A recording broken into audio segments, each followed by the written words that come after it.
Hello everyone. मैं M के Mehla from chemistry point. बच्चों, वीडियो शुरू करने से पहले चैनल को जो है वो सब्सक्राइब कर लें और वीडियो को जो है वो लाइक और शेयर करना ना भूलें।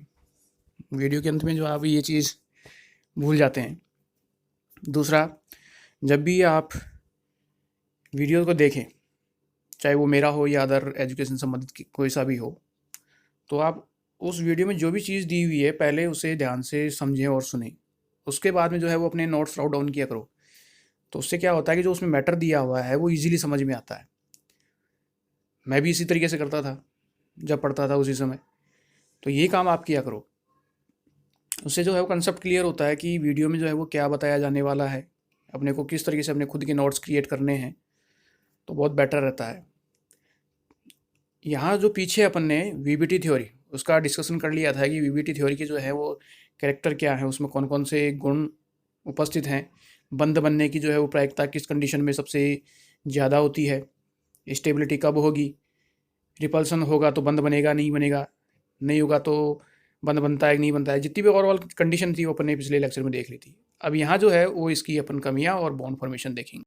तो संयोजकता बंध के सिद्धांत की जो है वो सीमाएं जो है वो इस प्रकार है। इसमें अपनी जो फर्स्ट है वो है कि उपसह संयोजक बंध का जो निर्माण है वो इसके द्वारा नहीं समझाया जा सकता कि उपसह संयोजक बंध किस प्रकार जो है वो बनता है।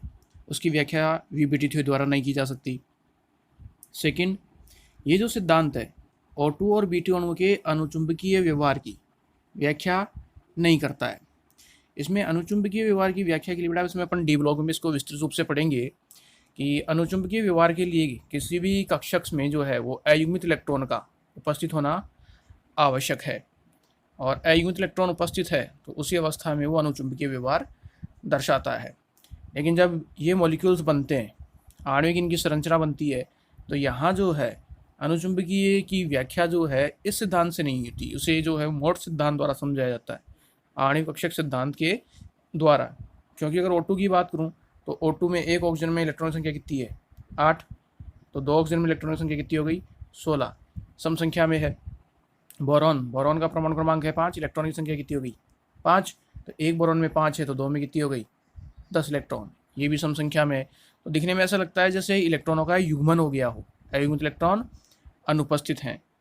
तो इसकी प्रवृत्ति जो है वो दिखने में जो है वो प्रतिचुंबकीय लगती है, लेकिन वास्तविकता में इसका व्यवहार जो है वो अनुचुंबकीय होता है, और इस व्यवहार की व्याख्या जो है ये वीबीटी सिद्धांत नहीं करता है। नेक्स्ट जो है थर्ड, ये जो है वो N2 और CO अणुओं के अति स्थायित्व को नहीं समझाता है कि इनकी स्टेबिलिटी जो है वो बहुत ही ज़्यादा होती है। अब ऐसा क्यों होता है उसकी व्याख्या भी जो है वो इस सिद्धांत द्वारा नहीं होती है। इसकी भी व्याख्या जो अपन वही मॉड थ्योरी के द्वारा, मॉलिक्यूलर और ऑर्बिटल थ्योरी के द्वारा करते हैं, जिसे अपन नेक्स्ट आगे देखेंगे।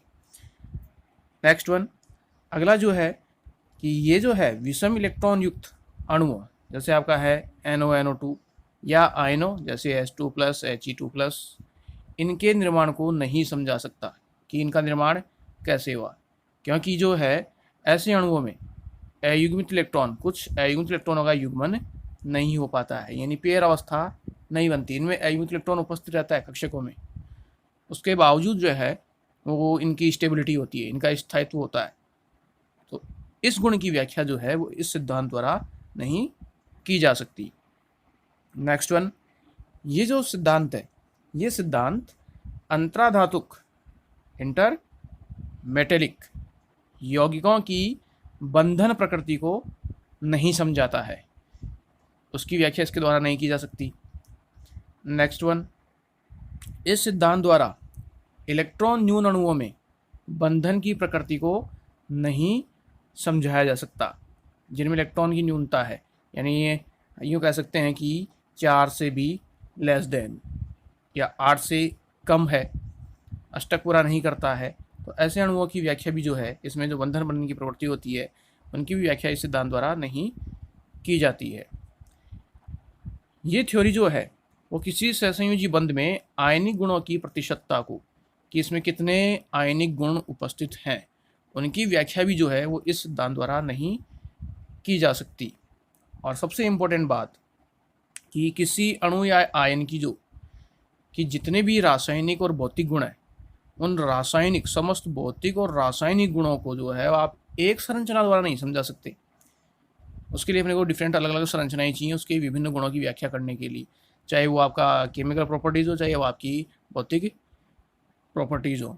तो उनको समझाने के लिए आपको एक से ज़्यादा संरचनाएं चाहिए। तो वो एक से ज़्यादा संरचनाएं इस सिद्धांत द्वारा, किसके द्वारा, वीबीटी के द्वारा संभव नहीं है। तो इस तरीके से इस सिद्धांत की कुछ कमियां रह गई थी, जिसकी वजह से ये सिद्धांत अमान्य कर दिया जाता है। जैसे अपन फेमस रूप से क्वेश्चन में आ जाता है, कभी कभार ये देता है, वो डीपली अगर क्वेश्चन पूछता है तो इस सिद्धांत को जो वो एक अन्य नाम से बुलाते हैं। जैसे वैलेंस बॉन्ड थ्योरी है, इसको किस नाम से बुलाया जाता है, वैलेंस बॉन्ड थ्योरी को, इस वीबीटी थ्योरी को देने का काम किसने किया था, इसको दिया था हाइटलर और लंदन ने, और स्लेटर और पॉलिंग ने जो है इसमें सुधार किया था। तो इसे जो है वो HLSP थ्योरी भी कहते हैं, हाइटलर, लंदन, स्लेटर और पॉलिंग। यानी देने का काम हाइटलर, लंदन, और इसको जो सुधार किया था, इसको विकसित किया था ये वो स्लेटर और पॉलिंग ने। इसीलिए इसको संयुक्त रूप से HLSP थ्योरी भी कहते हैं। जनरली ये ऑब्जेक्टिव में आते हैं इस तरीके का क्वेश्चन, ऑब्जेक्टिव में अच्छा पूछा जाता है क्वेश्चन ये। नेक्स्ट अब अगर बात करें तो इसमें आता है सहसंयोजी बंध में दिशात्मक गुणों की व्याख्या करते हैं। ये सबसे इम्पोर्टेंट हिस्सा है इसका, सहसंयोजी बंध में दिशात्मक गुण, कि बंध किस अवस्था में कब आसानी से बनेगा, कितना मजबूत बनेगा, बंध बनने की संभावना कहाँ होगी, और किस तरीके से बंध जुड़ता है, तब किस प्रकार के बंध का निर्माण होता है।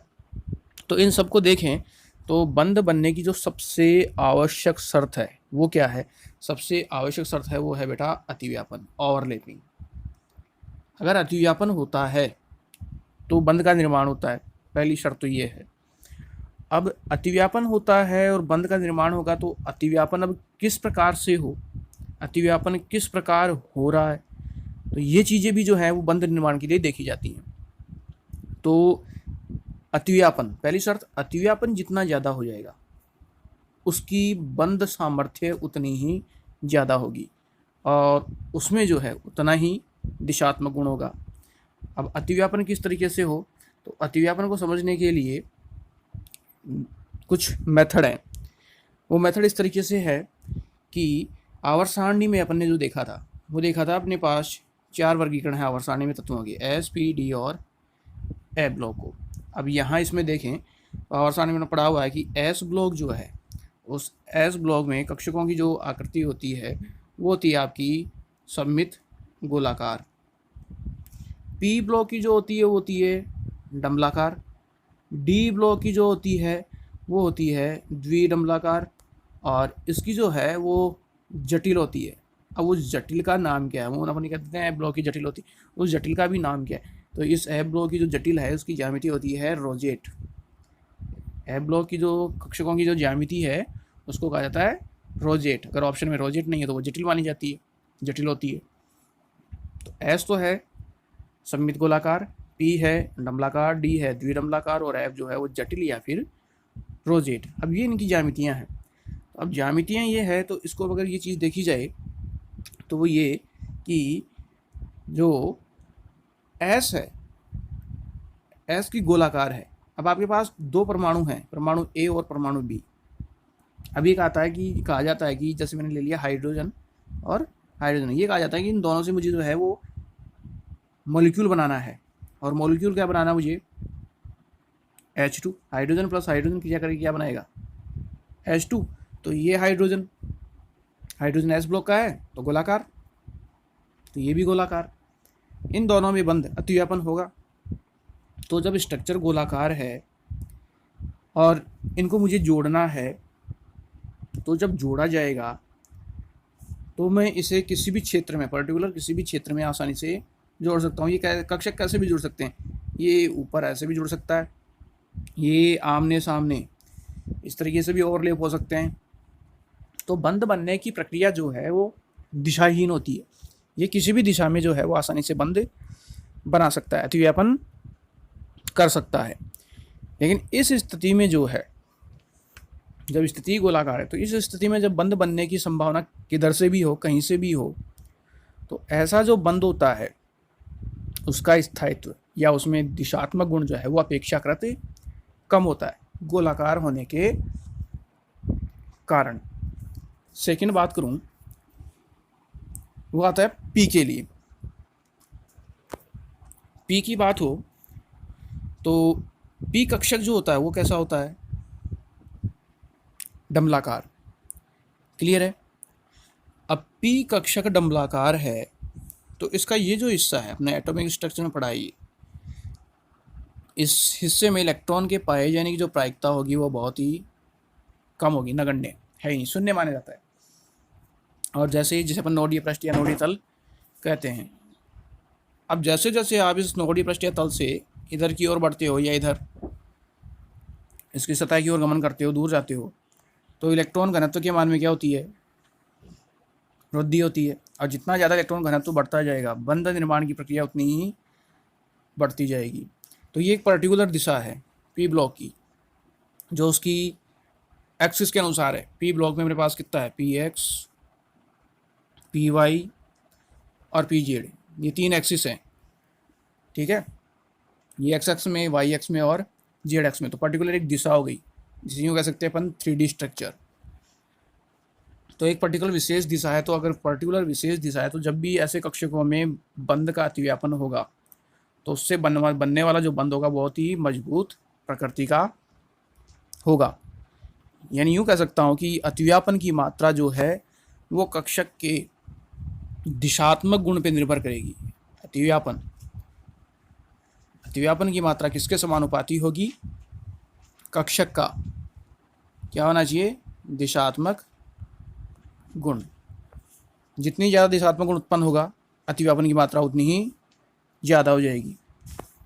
अब कक्षक के दिशात्मक गुण की बात कर ली तो यहाँ फिर एक क्वेश्चन उठता है कि दिशात्मक गुण के आधार पे, जैसे वो ये कि मैंने एक तो ले लिया P और P एक्सियल, अक्षीय अवस्था में। एक ले लिया मैंने जैसे S और P, एक ले लिया मैंने S और S, और एक मैंने P और P ले लिया, वो ले लिया समपार्श्विक, पैरेलल। तो मेरे पास ये 4 हैं। PP एक्सियल अक्षीय, SP SS और PP समाक्षीय, पैरेलल अवस्था। अब क्वेश्चन आपसे ये कहा जाए कि इनका या तो ऑर्डर बताओ कि इनमें सबसे ज़्यादा जो है वो अतिव्यापन किस स्थिति में पॉसिबल है, या सबसे कम किस स्थिति में पॉसिबल है।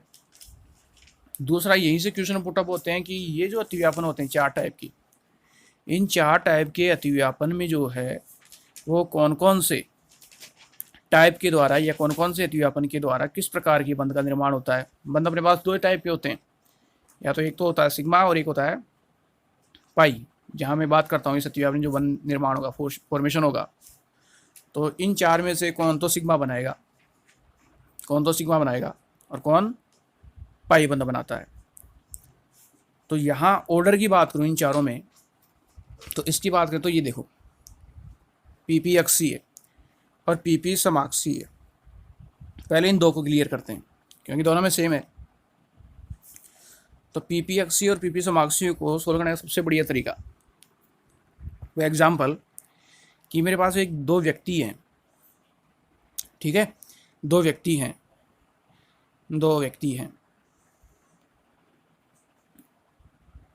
ये व्यक्ति क्या है? P और P।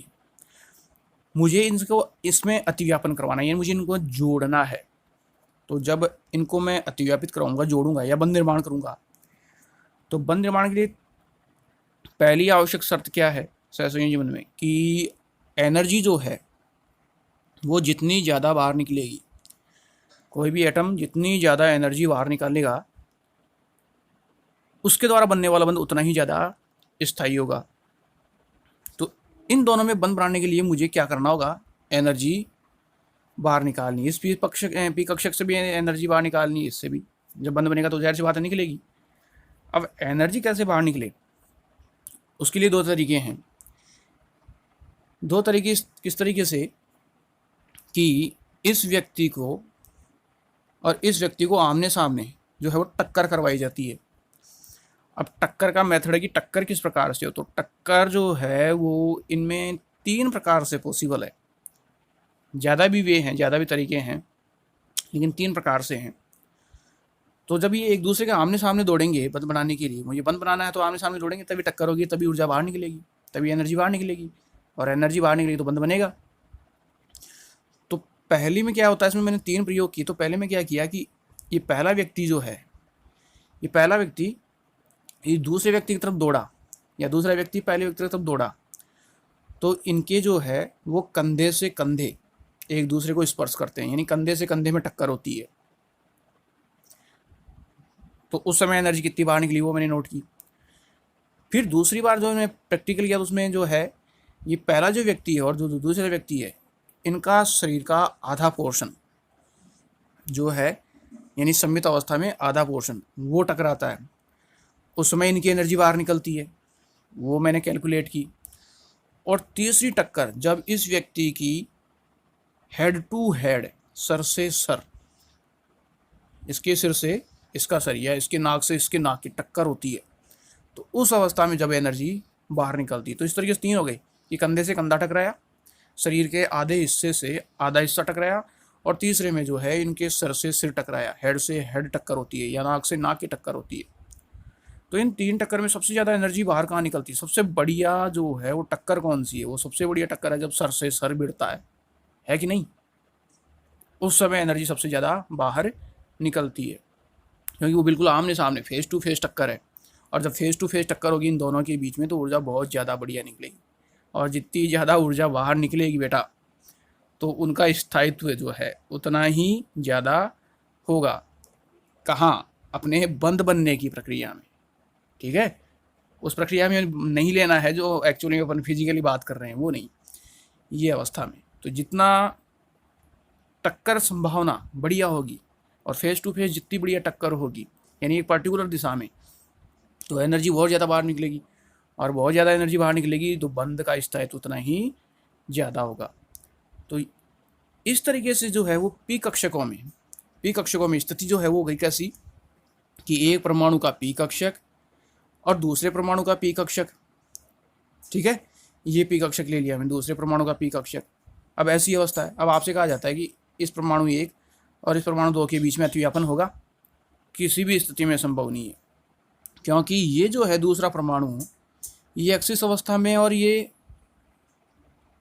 पैरेलल अवस्था में है एक दूसरा की। तो यहाँ इसके सामने जो है ये तल, ये क्या है? नोडीय पृष्ठ या नोडीय तल, और यहाँ इलेक्ट्रॉन की प्रायिकता है लेकिन यहाँ नहीं है। तो इन दोनों के बीच में बंद बनने की संभावना 0। इस स्थिति में अतिव्यापन संभव होगा ही नहीं, तो इस स्थिति में बंद नहीं बन सकता। दूसरी स्थिति है वो क्या है कि पहले परमाणु की ये स्थिति, पहले परमाणु का कक्षक ये और दूसरे का ये, इस अवस्था में बंद बन सकता है, नंबर 1 और 2। और ये जो है बहुत ही प्रभावी स्थिति है। हेड, पहले व्यक्ति का सिर और दूसरे व्यक्ति का सिर आमने सामने टकराता है, जुड़ता है, और जैसे टकराएगा तो कंडीशन कैसी हो जाएगी? ये और ये, तो ये टकराव की स्थिति है ये वाली। ये अतिव्यापन हो गया। कौन सा? पहले व्यक्ति का पी, यानी पहला पी कक्षक और दूसरे परमाणु का पी कक्षक, ये कहलाता है पी अतिव्यापन। अब पी अतिव्यापन, कैसा अतिव्यापन? तो ये अतिव्यापन कहलाता है, प्लेन में है तो इसे कहा जाता है अक्षीय। कुछ इसे समाक्षीय कहते हैं, कुछ अक्षीय कहते हैं, इसे आप समाक्षीय भी कह सकते हो। तो ये स्थिति अक्षीय या समाक्षीय अतिव्यापन की स्थिति कहलाती है। और इस स्थिति में जो बंध बनता है वो अन्य सब बंधों की तुलना में बहुत ही प्रबल और बहुत ही मजबूत होता है, क्योंकि कंपैरेटिवली दोनों में जो है वो देखो सर से सर टकरा रहा है, आमने सामने, बिल्कुल एनर्जी बहुत ज़्यादा बाहर निकल रही है, और दोनों में दिशात्मक गुण सबसे ज़्यादा है। तो जितनी ज़्यादा दिशा हो गई, जितना ज़्यादा एनर्जी का निष्कासन हो गया, बाहर निकल गई, बंध का स्थायित्व उतना ही ज़्यादा हो गया। तो ये स्थिति सबसे बेटर स्थिति होती है बंध निर्माण के लिए। दूसरी स्थिति है वो ये कि एक परमाणु का पी कक्षक ये और दूसरे परमाणु का पी कक्षक ये स्थिति हो गई। तो क्या इस अवस्था में अतिव्यापन होगा? और होगा तो कैसा होगा? नहीं होगा तो क्यों नहीं होगा? तो पहले परमाणु का ये पी कक्षक 1p और दूसरे परमाणु का ये पी कक्षक 2p, कक्षक नहीं है, ध्यान रखना ये चीज़ मैंने लिया, परमाणु 1 का p दूसरे परमाणु का p है। जब इन दोनों को सामने अतिव्यापन करवाया जाता है तो क्या अतिव्यापन होता है? पहला क्वेश्चन तो है कि अतिव्यापन तो होता है। अब अतिव्यापन कैसे होगा कि ये व्यक्ति इधर से इधर की तरफ, ठीक है, और ये व्यक्ति इधर से इधर की तरफ दौड़ता है। तो जैसे ही दौड़ेगा तो इस व्यक्ति का, इस पहले व्यक्ति का कंधा दूसरे व्यक्ति के कंधे से क्या करता है? टक्कर करता है। और जब कंधे से कंधे की टक्कर होती है, बेटा दोनों में दिशात्मक गुण तो है, मान लिया कि दिशात्मक गुण है, लेकिन अब टक्कर देखो, इसमें टक्कर कैसे हो रही है? हेड टू हेड, सर से सर की टक्कर नहीं है, कंधे से कंधे की टक्कर है। और जब कंधे से कंधे की टक्कर होती है तो एनर्जी जो है वो थोड़ी कम बाहर निकलती है, लेकिन उसमें निकलने की मात्रा जो है अपेक्षाकृत वो कम होती है, ठीक है। और इस अवस्था में जो है, जब जो बंध बनता है, वो बंध जो है वो आपका थोड़ा वीक होता है, कमज़ोर होता है, क्योंकि एनर्जी जो है वो कम बाहर निकली है। तो जब बंध बनेगा तो किस तरीके से बंध बनता है, इसमें अतिव्यापन किस तरीके से होता है, इनकी अतिव्यापन की स्थिति, ये पहला पी कक्षक और ये दूसरा पी कक्षक, ये हिस्सा जो है इनका, ये अतिव्यापित हिस्सा हो गया। ये अतिव्यापन भी कैसा है? पी, एक परमाणु का पी और दूसरे परमाणु का पी। लेकिन अब ये पैरेलल प्लेन में नहीं है, ये ऊर्ध्वाधर अवस्था में, खड़ी अवस्था में है, जिसे हम समपार्श्विक अतिव्यापन भी कहते हैं, समपार्श्विक अतिव्यापन कहलाता है। और जहाँ ये इस प्रकार का अतिव्यापन होता है उससे बनता है आपका पाइबंध। तो पाइबंध के निर्माण के लिए जो अतिव्यापन चाहिए वो चाहिए पीपी, समपार्श्विक अतिव्यापन। और अगर सिग्मा बंध बनता है, प्लेन में बनता है, ये पीपी प्लेन में बनता है, प्लेन में अतिव्यापित होता है, तो उससे बनता है आपका सिग्मा बंध। क्लियर है? तो यहाँ अब एक निष्कर्ष हो रहा गया कि सिग्मा बंध में एनर्जी बहुत ज़्यादा बाहर निकलती है, इसलिए बंध का स्थायित्व बहुत ज़्यादा है। पाई बंध में, यानी इस कंडीशन में, इस प्रकार के अतिव्यापन में एनर्जी कम बाहर निकलती है, इसलिए इसका स्थायित्व, पाई बंध का स्थायित्व अपेक्षाकृत कम होता है। तो सिग्मा बंध स्टेबल बहुत ज़्यादा है, बहुत ज़्यादा स्टेबल है, इसकी स्टेबिलिटी अपेक्षाकृत कम होती है। क्लियर है? तो इस तरीके से पी कक्षकों में अतिव्यापन होता है। तो यहाँ से अपने को सिग्मा बंध का और पाई बंध का फॉर्मेशन मिल गया। अब दूसरा एक कि मेरे पास एक परमाणु का तो ऐसे कुछ ऐसा होगी, एक परमाणु का तो ऐसे, और दूसरे परमाणु का में जो मेरे पास जो है वो पी कक्षक है, पी कक्षक है, ये पी कक्षक है दूसरे परमाणु का। क्या इस कंडीशन में अतिव्यापन होगा? इस कंडीशन में अतिव्यापन होने की संभावना नील है, नहीं होगा, क्योंकि ये ऊर्ध्वाधर अवस्था में है। तो इसके सामने जो है वो इसका नोडीय पृष्ठ तल है, जहाँ इलेक्ट्रॉन के पाए जाने की संभावना क्या है? 0। तो इस कंडीशन में इनके बीच में किसी प्रकार का अतिव्यापन नहीं होगा। ये तो वैसी कहानी हो गई कि ये सामने व्यक्ति खड़ा है और सामने व्यक्ति के सामने एक गोला फेंका जाता है, ये गोला इसके बिल्कुल पेट पे आके टक्कर करता है, पेट में मारता है आके, पेट में आके मारता है, तो बंद बनने की प्रायिकता संभावना होगी क्या इनके बीच में? नहीं, क्योंकि एक के चोट ज़्यादा लगेगी, दूसरे की चोट कम लगेगी। तो इस कंडीशन में इनकी दोस्ती हो ही नहीं सकती, प्रभावी है ही नहीं। तो यहाँ अतिव्यापन होगा नहीं, तो बंध का निर्माण नहीं होगा। चलो कुछ अलग करते हैं। तो ये जो है अलग के लिए दूसरी कंडीशन मैंने बनाई कि एक परमाणु का एस कक्षक। अब क्या किया मैंने? पी कक्षक को ले लिया प्लेन में, पी कक्षक को ले लिया प्लेन में। अब ये बड़ी मज़ेदार स्थिति है। अब पी कक्षक को प्लेन में लेते ही इस पी कक्षक का हेड इस एस कक्षक के हेड के बिल्कुल सामने है। और जब नारियल से नारियल भिड़ेगा बेटा, नारियल से नारियल जब भिड़ता है तो बड़ी ज़ोरदार आवाज़ आती है, मधुर ध्वनि आती है, अच्छा साउंड निकलता है, और उस अच्छे साउंड के अंदर एनर्जी बहुत ज़्यादा बाहर निकलती है। तो इस स्थिति के अंदर जो है वो अतिव्यापन होने की संभावना होती है और बंध का निर्माण होता है। क्लियर है? तो ये जो अतिव्यापन हो जाएगा वो जाएगा आपका एस पी अतिव्यापन। तो अतिव्यापन किस प्रकार से हो जाएगा कि परमाणु का एस कक्षक और पी कक्षक दोनों में अतिव्यापन होगा, प्लेन में है, तो अतिव्यापन होकर अवस्था हो जाएगी कुछ इस तरीके से। तो ये अतिव्यापन जो कहलाता है वो कहलाता है एस पी अतिव्यापन। और इस अवस्था में जो बंध बनता है वो बनता है आपका सिग्मा बंध। ठीक है? तो इस तरीके से सिग्मा बंध दो तरीके से बन गया। पहला हो गया पी पी प्लेन में, यानी समाक्षीय अतिव्यापन, इसके द्वारा सिग्मा बनेगा। दूसरा हो गया एस पी। अब ये ध्यान रखना कि एस पी कब, किस अवस्था में, ऊर्ध्वाधर में है कि प्लेन में है पी, क्योंकि एस तो गोलाकार है, कैसे भी जोड़ लेगा। लेकिन पी की स्थिति होनी चाहिए, दिशात्मक होनी चाहिए कि किस दिशा में आके जुड़ रहा है। तो एस पी जब अक्षीय स्थिति में होता है, समाक्षीय स्थिति में होता है, तो उससे बनता है आपका सिग्मा बंध। तो इस तरीके से दो से बन गया सिग्मा बंध। थर्ड वन तीसरे की बात करें कि पहला परमाणु भी जो है वो गोलाकार है, दूसरा परमाणु भी गोलाकार है, यानी पहला भी एस कक्षक है, दूसरा भी एक्स कक्षक है। क्या इन दोनों में अतिव्यापन होगा? बिल्कुल अतिव्यापन होगा। ये किसी भी दिशा में कैसे भी अतिव्यापित हो सकते हैं। अब किसी भी दिशा में कैसे भी अतिव्यापित हो सकते हैं, तो यहाँ जो है वो बंद स्थिति कुछ ऐसी होगी। ये हिस्सा कहलाएगा अतिव्यापित हिस्सा, और ये कहलाएगा आपका एस एस अतिव्यापन। और इस प्रकार के अतिव्यापन के द्वारा भी जो है वो किसका निर्माण होता है? सिग्मा बंध का निर्माण होता है। तो इस तरीके से अपने पास ये 4 कंडीशन हो गई। 4 कंडीशन कौन कौन सी? पहली एस एस अतिव्यापन, दूसरी एस पी अतिव्यापन, तीसरी हो गई पी पी समाक्षीय, तीसरी हो गई पी पी समाक्षीय, और चौथी जो स्थिति हो गई वो हो गई पी पी समपार्श्विक पैरेलल स्थिति। ये 4 स्थिति हो गई। तो ये जो 3 स्थितियां हैं S S S P P P समाक्षीय, ये तो किसका निर्माण करेंगी? सिग्मा बंध का निर्माण करेगी। जबकि केवल एक कंडीशन कि जब ऊर्ध्वाधर स्थिति हो, पैरेलल स्थिति हो p कक्षकों की, तो वहां से क्या बनेगा आपका? पाई बंध।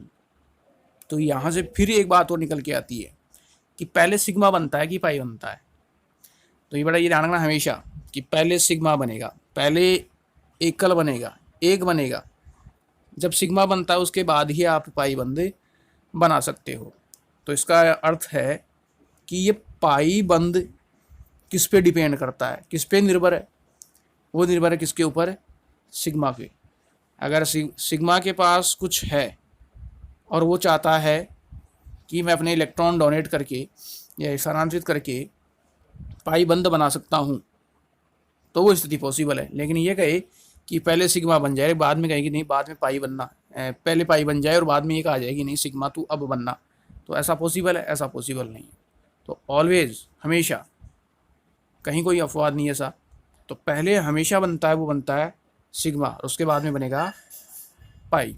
स्टेबिलिटी किसकी ज़्यादा? सिग्मा की स्टेबिलिटी ज़्यादा, पाई की स्टेबिलिटी कम। सिग्मा का फॉर्मेशन किस किस से हो गया? S S S P P P समाक्षीय से। इसका केवल और केवल पी पी पैरेलल समपार्श्विक स्थिति से। क्लियर है? तो इस तरीके से सिग्मा और पाई बंध का फॉर्मेशन होता है। तो जो अपनी हेडिंग है कि सहसंयोजी बंध में दिशात्मक गुण, वो दिशात्मक गुण किस तरीके से है, तो उसके लिए अपने पास ये शर्तें हैं। पहली कि सहसंयोजी बंध की जो सामर्थ्य होती है, जो मैं सामर्थ्य की बात कर रहा था, बंध मजबूती की बात कर रहा था, वो परमाणु कक्षकों के अतिव्यापन की सीमा पर निर्भर करता है कि कितना ज़्यादा अतिव्यापन हो रहा है। जितना ज़्यादा अतिव्यापन हुआ, सहसंयोजी बंध की स्टेबिलिटी, उसका सामर्थ्य उतना ही ज़्यादा हो जाएगा। सेकेंड, दूसरा, अतिव्यापन जितना अधिक होगा, बंध उतना ही क्या होगा? मजबूत होगा। ठीक है। थर्ड वन, बंध निर्माण में भाग लेने वाले की ऊर्जा, जो कक्षक भाग ले रहे हैं, बंध निर्माण में जो भी कक्षक भाग ले रहा है, उनकी ऊर्जा तथा संमितता क्या होती है? समान होती है। चौथा, इस प्रकार का अधिकतम अतिव्यापन की दिशा बंध की दिशा है, यानी जो है अतिव्यापन किस दिशा में हो रहा है वही क्या होती है? बंध की दिशा होती है कि बंध किस दिशा में होगा। लेकिन यहाँ एक चीज़ है, वो ये कि जो अपना एस कक्षक है वो दिशात्मक नहीं होता है। तो ऐसा अतिव्यापन से जो बना बंध है वो क्या होगा? दिशात्मक नहीं होगा। क्यों नहीं होगा? क्योंकि एस कक्षक कैसा होता है? गोलीय सममिति रखता है, और गोलीय होने के कारण जो है वो यहाँ बना बंध दिशात्मक नहीं होगा। इसके बाद में जितने भी बनेंगे, यानी एस पी से बनेगा वो दिशात्मक होगा क्योंकि पी की दिशा है। पी पी समाक्षी से बनेगा वो दिशात्मक है क्योंकि दोनों की पी की है, तो यहाँ दोनों ही पी हैं। पी पी समपार्श्विक पैरेलल है, उसकी भी पर्टिकुलर दिशा है, लेकिन केवल एक ही दिशा नहीं है, वो नहीं है किसकी? एस एस अतिव्यापन की।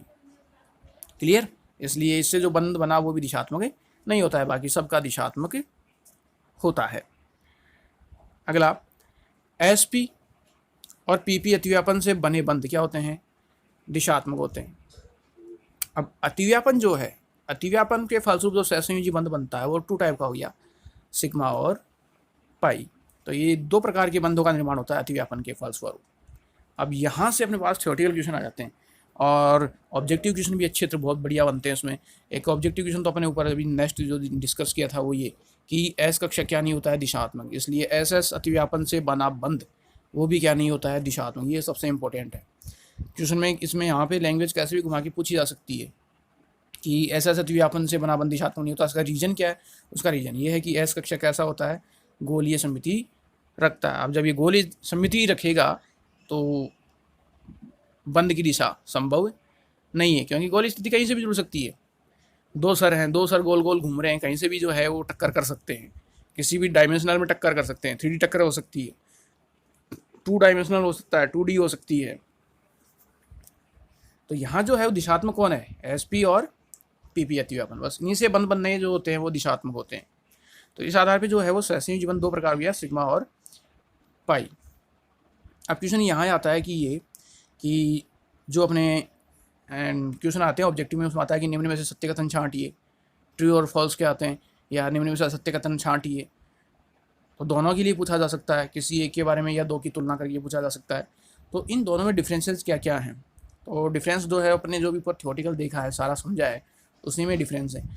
देखो सिग्मा बंद जो है वो सिग्मा बंद कैसा होता है? सिग्मा बंद अगर नॉर्मल देखें तो सिग्मा बंद जो है वो बहुत ज़्यादा स्टेबल होता है, स्थायी होता है।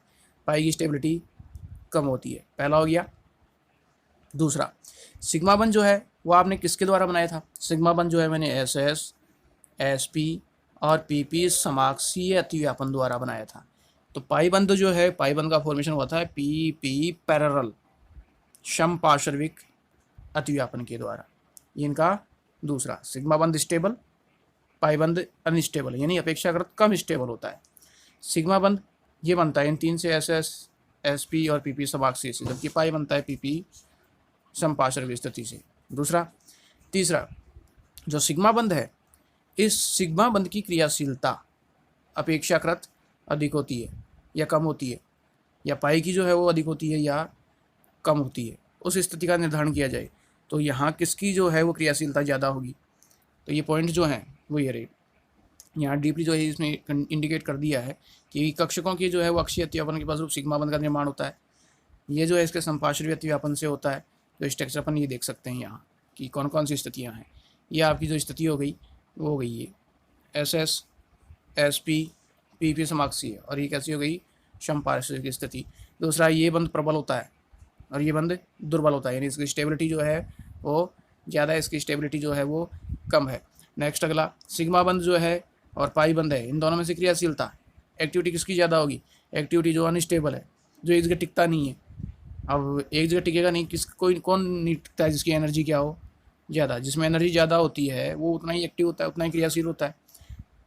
तो यहाँ इसमें डिस्कस किया था कि सिग्मा बंद की एनर्जी क्या होती है? कम, तभी तो ये बंद स्टेबल होता है। और पाई बंद की एनर्जी क्या होती है? ज़्यादा। तो जिसकी एनर्जी ज़्यादा है वो क्या है?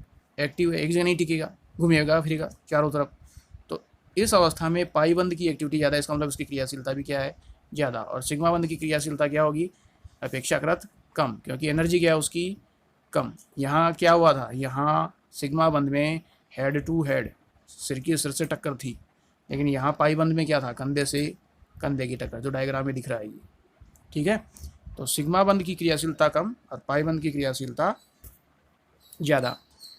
नेक्स्ट वन, सिग्मा जो बंद है, इस सिग्मा बंद में मुक्त घूर्णन संभव है, जबकि पाई बंद में मुक्त घूर्णन संभव नहीं है। अब मुक्त घूर्णन से क्या तात्पर्य है? मुक्त घूर्णन से मतलब है कि यहाँ आपके पास जो है वो एक लकड़ी है और ये इसके दो छोर हैं।